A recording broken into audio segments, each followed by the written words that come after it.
Hello everyone. तो आज हम बात करेंगे कि एम्ब्रियो ट्रांसफ़र पे जाने से पहले आपको जो है कुछ क्वेश्चंस जो है तैयार कर लेने चाहिए ताकि आप डॉक्टर से जो है पूछ सकें, कुछ भूलें नहीं।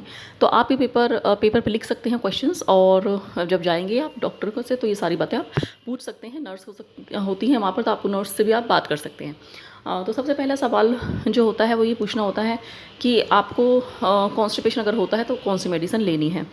क्योंकि ज़्यादातर प्रोजेस्टेरोन के कारण कॉन्स्टिपेशन होने के चांसेस रहते हैं, और अगर आप हिंदी टॉयलेट यानी कि हिंदी स्टाइल टॉयलेट यूज़ कर रहे हैं तो आपको कॉन्स्टिपेशन नहीं होनी चाहिए। आपको जो है हिंदी स्टाइल टॉयलेट में बहुत देर तक ना बैठना पड़े।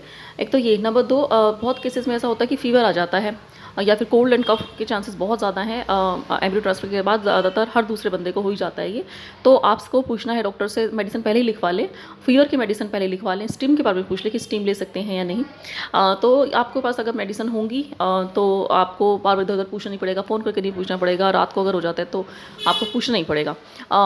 कुछ हॉस्पिटल्स में नर्सेस पहले ये बता देती हैं, बट अगर आपको देखा कि अगर ऐसा नहीं है तो आप ज़रूर ये बात डॉक्टर से पूछ सकते हैं या नर्स से पूछ सकते हैं, इन दोनों के बारे में। तीसरा ये है कि आपको अच्छे से प्रॉपरली नर्स से डेमो लेकर पूछ लेनी है कि आपको किस तरह से वेजाइनल टैबलेट्स या वेजाइनल जो जेल होता है वो किस तरह से रखना है, उसको आप पूरे से अच्छे से पूछ लेंगे।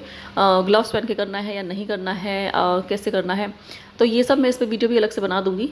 तो आप ये सब पूछ सकते हैं। और नेक्स्ट आप क्वेश्चन ये पूछेंगे कि जो ज़्यादातर तो देखिए एम्ब्रियो ट्रांसफ़र के बाद जो है डाइट चार्ट दे दिया जाता है।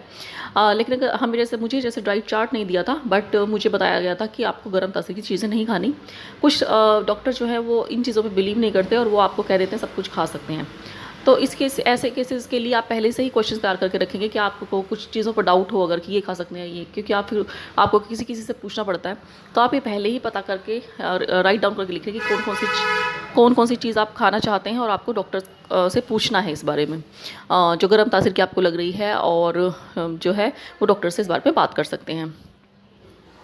बाकी देखिए एम्ब्रियो ट्रांसफ़र के बाद ब्लीडिंग कभी कभी किसी पेशेंट्स में हो जाती है, तो आपको इमरजेंसी इंजेक्शन लगाना होता है। तो आपको पता कर सकते हैं कि संडे को आपका सेंटर में भी, अगर बाई चांस अगर ऐसा भगवान ना करे ऐसा हो, बट अगर संडे को कुछ ऐसा एपिसोड हो जाता है ब्लीडिंग का, तो आपका जो है सेंटर खुला रहता है या नहीं, वहाँ पर अवेलेबिलिटी है या नहीं।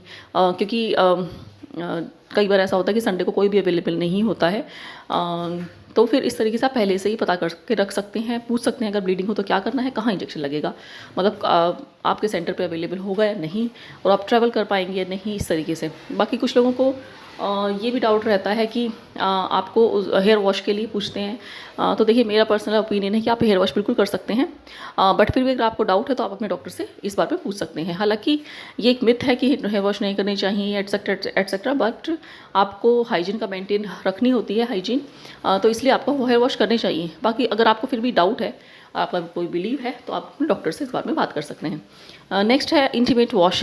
देखिए जो अगर इंटीमेट वॉश यूज़ करते हैं, कोई भी जेल वगैरह आप वॉश करने के लिए इंटीमेट एरिया को, आपके प्राइवेट एरिया को, तो आप उसको यूज़ करने से पहले, एम्ब्रियो ट्रांसफ़र के बाद उसको यूज़ करने से पहले डॉक्टर से पूछें, या फिर आप डॉक्टर से लिखवा लें, क्योंकि इसको आप एक दिन छोड़ के एक दिन यूज़ कर सकते हैं। हफ्ते में जैसे तीन दिन उसे यूज़ करना है, तो कैसे यूज़ करना है वो सब आप डॉक्टर से पूछ सकते हैं।